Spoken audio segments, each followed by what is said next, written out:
Avec le triomphe de Bélisers, termine l'histoire des Vandales. La nation avait perdu son roi et ses plus illustres familles, transplantées à Constantinople. Les plus jeunes et les plus nobles parmi les descendants des anciens conquérants de l'Afrique se mirent au service de l'Empire et forment un corps de cavaliers qui se distingue à plus d'une fois, par sa valeur, dans les batailles, mais que devint en Afrique la masse de cette puissante nation. Il est vraisemblable, dit Gibbon, qu'après l'exil de son roi et de sa noblesse, le peuple vandale payait la sécurité qu'il obtint, perdant son caractère et en sacrifiant sa religion et sa langue, et que sa postérité dégénérée se mêla insensiblement avec la foule des sujets de l'Afrique. Plusieurs cependant essayèrent d'échapper à la domination étrangère. Un voyageur de nos jours a trouvé, au centre des peuplades morts, le teint blanc et la longue chevelure d'une race du Nord, et l'on disait aussi autrefois que les plus audacieux, cherchant à se soustraire au pouvoir, ou même à la connaissance des Romains, trouvèrent la liberté et l'isolement sur les côtes de l'océan Atlantique. La terre où ils avaient régné devint leur prison. Ils ne pouvaient ni espérer, ni désirer de retourner sur les bords de l'Elbe, où une partie de leurs frères moins aventureux erraient encore au milieu des forêts. En parlant des habitants du Bel Aurès Evrès des Turcs Mont Horasius, Mont Odus de Ptolémée, Chaux s'exprime ainsi: leur teint, loin d'être basané, est au contraire blanc et rouge, et leurs cheveux sont d'un âne foncé, au lieu que ceux des autres Kabyles sont tous noirs.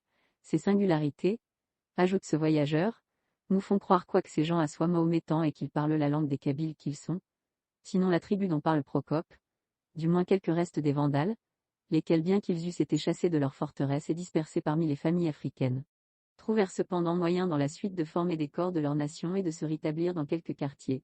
Au Bel Aurès, Eurasius, nom du Moyen-Âge. Je vis, dit Jambrus.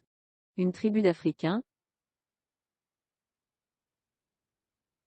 qui, si je ne puis pas dire qu'ils étaient beaux comme des Anglais, avaient du moins le teint plus clair que les habitants du Midi de la Grande-Bretagne. Ils avaient aussi les cheveux rouges et les yeux bleus, indépendants. Et même sauvages, ils ne se laissent approcher ni aisément, ni sans danger. Cette tribu porte le nom de Néardis. Les gens qui en sont portent chacun la croix entre les deux yeux, une croix grecque qu'ils se font avec de l'antimoine. Ils sont kabyles. Quoique vivant en troupe, ils ont dans les montagnes des huttes qu'ils appellent d'Ashra, et qui sont construites avec de la boue et de la paille. J'imagine que ce peuple est un reste des Vandales. Procope parle d'une armée de cette nation, vaincue en cet endroit après une résistance opiniâtre, et il serait possible qu'il en fût resté une partie dans les montagnes. Ils m'avouèrent avec grand plaisir que leurs ancêtres étaient chrétiens. Et ils semblaient bien plus satisfaits de cette origine que d'aucun rapport avec les morts, à qui ils font une guerre continuelle. L'origine vandale de cette population fut dès lors admise par la plupart des auteurs, surtout depuis les recherches de M. Guyon, confirmées par les observations de Bory de Saint-Vincent, qui présenta à l'Académie des sciences plusieurs portraits de ces descendants des Vandales aux cheveux blonds ou rouges et aux yeux bleus. Les Chaouïas, dit M. Guyon, habitent les Monts Aurès, l'Eurasius des anciens et les vastes plaines des environs. Surtout chez les Chaouïas que se rencontrent ces hommes à la taille élevée, à la peau blanche, aux cheveux blonds, et qui, à raison de ces caractères, sont considérés comme des descendants des Vandales qui, lors de l'expédition de Bélisers, se réfugièrent en grand nombre dans les montagnes. L'absence du lobule de l'oreille chez les Chaouïas est générale, comme chez les Cagoles des Pyrénées, et vraisemblablement d'origine gothique comme les Vandales.